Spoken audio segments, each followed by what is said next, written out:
ఈరోజు బీహార్లో వచ్చిన ఎన్నికల ఫలితాలు ఈ యావత్ భారతదేశంలో బీజేపీ కార్యకర్తకు ఒక బూస్ట్ ఇచ్చింది. ఈరోజు Bharatiya Janata party NDA government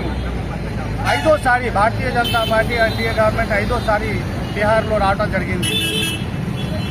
అక్కడ జాతీయ కుల సంబంధించిన రాజకీయాలు ఎప్పుడు జరుగుతుంటుంది. ఈ 20 సంవత్సరాలు 30 సంవత్సరాల నుంచి కుల రాజకీయాలు యాదవులు, ముస్లింలు, గౌరాసు, సాకలి అని జరుగుతుంటుంది. కానీ ఈసారి మాత్రం కుల రాజకీయానికి అతీతంగా డెవలప్మెంటే ముఖ్యం, డెవలప్మెంట్ కోసమే ఓటు వేయాలి అని ప్రజలంతా నమ్మి డెవలప్మెంట్ కోసం ఓటేసి ఇవాళ నరేంద్ర మోదీ గారిని, నితీష్ కుమార్ గారిని మరొకసారి ఐదోసారి ఓటేసి గెలిపించడం జరిగింది.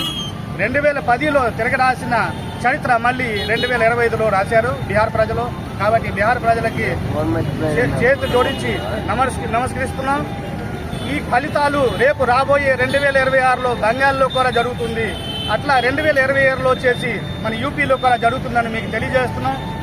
మరొకసారి భారతీయ జనతా పార్టీ కార్యకర్తలు, నాయకులు, ప్రధాని మోదీ గారికి, నడ్డా గారికి, అమిత్ షా గారికి, మన జాతీయ నాయకులందరికీ పేరు పేరున ధన్యవాదాలు. భారత్ మాతాకి.